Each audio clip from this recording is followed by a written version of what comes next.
श्री राम मंदिर में चढ़ावे की चोरी हुई है, अब ये सब लोग मान रहे हैं। पर क्या असली दोषियों को, बड़े लोगों को, जो बड़े बड़े प्रभावशाली ताकतवर लोग इसमें शामिल हैं, उनको सज़ा मिल पाएगी? उनकी गिरफ्तारियां होंगी? क्या उनके खिलाफ एक्शन होगा? मैं देख रहा था टीवी पे कुछ एंकर हर बात पे ये कह रहे हैं कि मोदी जी हैं, मोदी जी किसी को छोड़ेंगे नहीं, मोदी जी किसी को बख्शेंगे नहीं। मैं लोगों से पूछना चाहता हूं कि क्या आपको भी भरोसा है कि मोदी जी असली चोरों को सजा दिलवा पाएंगे?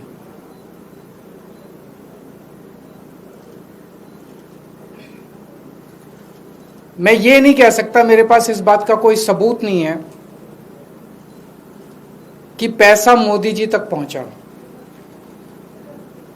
इस पे मैं कोई टिप्पणी नहीं करूंगा, लेकिन पूरा घटनाक्रम ये जरूर दिखाता है कि मोदी जी ने पूरे मामले को रफा दफा करने, उसको ढकने और दोषियों को बचाने में कोई कसर नहीं छोड़ी है। प्रधानमंत्री जी ने ट्रस्ट बनाया, खुद पर्सनली उन्होंने ट्रस्ट बनाया। एक एक व्यक्ति जो इस ट्रस्ट के अंदर है वो प्रधानमंत्री जी ने खुद चुना। प्रधानमंत्री जी के अपने लोग हैं इस ट्रस्ट के अंदर। चंपत राय प्रधानमंत्री जी के बहुत खास माने जाते हैं। चंपत राय को श्री राम मंदिर का जनरल सेक्रेटरी और सर्वे सर्वा सब कुछ चंपत राय थे इस मंदिर में। सर्वे सर्वा बनाया वो मोदी जी ने बनाया, उनका अपना आदमी माना जाता है चंपत राय। अब जमीन घोटाले से शुरू करते हैं। उन 2021 में जमीनों के खूब घोटाले हुए वहां पे। एक मामला जो खूब चर्चा में आया, खूब अखबारों में चला, एक पाठक परिवार है जिसने 2 करोड़ की जमीन इनकी पार्टी के एक व्यक्ति को बेची और 10 मिनट में उस व्यक्ति ने वही जमीन 18 करोड़ रुपए की मंदिर ट्रस्ट को बेच दी। 10 मिनट के अंदर 2 करोड़ की जमीन 18 करोड़ की हो गई। मैं पूछना चाहता हूं प्रधानमंत्री जी, आपको इसको पता है? आपको इसका पता नहीं चला? पूरी दुनिया को पता था, सारे अखबारों में छपा था, आपको इसका पता नहीं चला? इसी तरह से एक 3 करोड़ की जमीन 24 करोड़ में ट्रस्ट को बेच दी गई। प्रधानमंत्री जी, आपको इसका पता नहीं चला? 9 करोड़ की जमीन 55 करोड़ में बेच दी गई, आपको पता नहीं चला? टोटल 14 करोड़ की जमीन 95 करोड़ में मंदिर ट्रस्ट ने खरीदी, आपको पता नहीं चला इसका? और ये कागज कोई खुफिया कागज नहीं है, लोग लेके घूम रहे हैं चारों तरफ, पब्लिक डोमेन में ये सारे कागज हैं, आपको पता नहीं चला? मंदिर निर्माण में इंजीनियर्स का ये आरोप है कि हमसे 40% कमीशन मांगा जाता था। 40% टेंडरों पे कमीशन मांगा जाता था। प्रधानमंत्री जी, आपको इसका पता नहीं चला? 40 दिन में 70 बार सीसीटीवी कैमरों के अंदर चोरी पकड़ी गई, आपको पता नहीं चला? 8 महीने की सीसीटीवी की फुटेज डिलीट कर दी गई, प्रधानमंत्री जी, आपको पता नहीं चला? इतनी चोरी इतने लंबे समय तक चली, प्रधानमंत्री जी, आपको इसका पता नहीं चला? उस ट्रस्ट के अंदर केंद्र सरकार का एक होम डिपार्टमेंट का अधिकारी भी मौजूद था, उसके बावजूद भी आपको पता नहीं चला?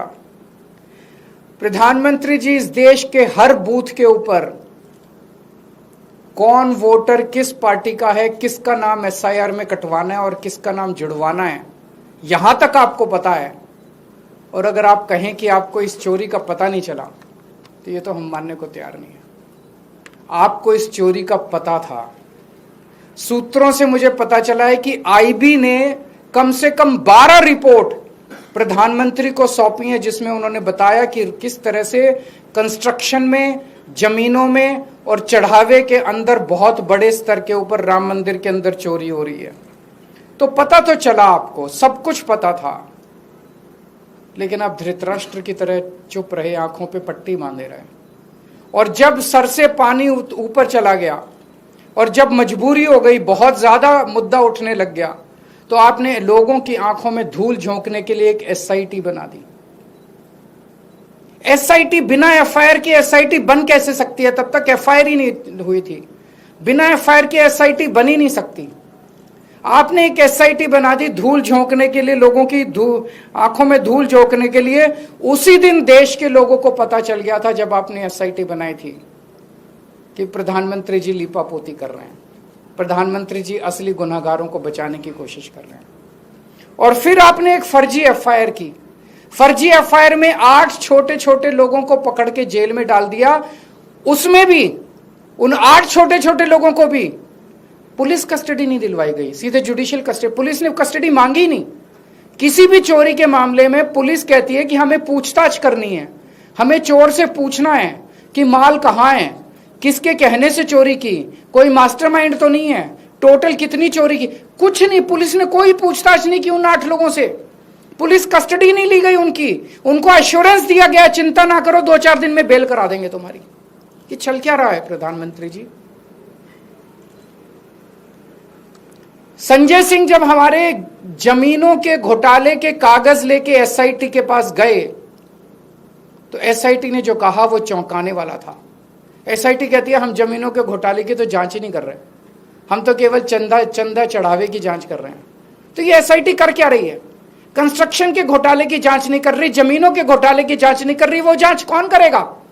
2021 में यूपी सरकार ने जमीनों के घोटाले के ऊपर एक एसआईटी बनाई थी। वो एसआईटी रफा दफा हो गई, किसी को पता भी नहीं चला उसकी रिपोर्ट कब आई और कब गई। क्या हुआ उस एसआईटी का? ऐसे ही दोबारा एसआईटी बना दी इन लोगों ने। 2021 के अंदर कोई जेल नहीं गया, कोई एफआईआर नहीं हुई, कोई गिरफ्तारी नहीं हुई। इस एसआईटी का भी यही हाल होगा। सबको बचाने की कोशिश की जा रही है। जिन लोगों ने इस्तीफे दिए हैं, कहा जा रहा है कि आज भी मंदिर वही चला रहे हैं, आज भी मंदिर उन्हीं लोगों के हाथ में। आज भी मैंने जो कागजों में इस्तीफा दे दिया, मंदिर उन्हीं लोगों के हाथ में है, वही लोग चला रहे हैं। इनके एक बड़े नेता हैं ब्रजभूषण। अभी मैं सोशल मीडिया में उनका स्टेटमेंट देख रहा था। ब्रजभूषण का कहना है अगर मैंने मुंह खोला तो बहुत बड़े बड़े नाम आएंगे और मेरे को खतरा है। ऐसे कौन से नाम है जिससे ब्रजभूषण को भी बोलने में डर लग रहा है? बाबा बागेश्वर धाम का मैंने स्टेटमेंट सुना, उन्होंने कहा बहुत बड़े बड़े लोग शामिल हैं, अगर मेरे ऊपर आंच आ सकती है अगर मैंने मुंह खोला तो। इतने देश के ताकतवर और इतने बड़े लोग नाम लेने से डर रहे हैं, तो इसमें मतलब ये 8 लोग जिनको गिरफ्तार किए, ये तो आंख में धूल झोंक रहे हैं। असली लोग तो कोई और है। जिनको पकड़ा गया वो तो सिर्फ प्यादे हैं। तो मैं प्रधानमंत्री जी से पूछना चाहता हूं, प्रधानमंत्री जी, इस देश की जनता जानना चाहती है कि आप किसको बचा रहे हो और क्यों बचा रहे हो, और आपकी क्या मजबूरी है? देश के करोड़ों करोड़ों लोगों की आस्था उसको ठेस पहुंची है।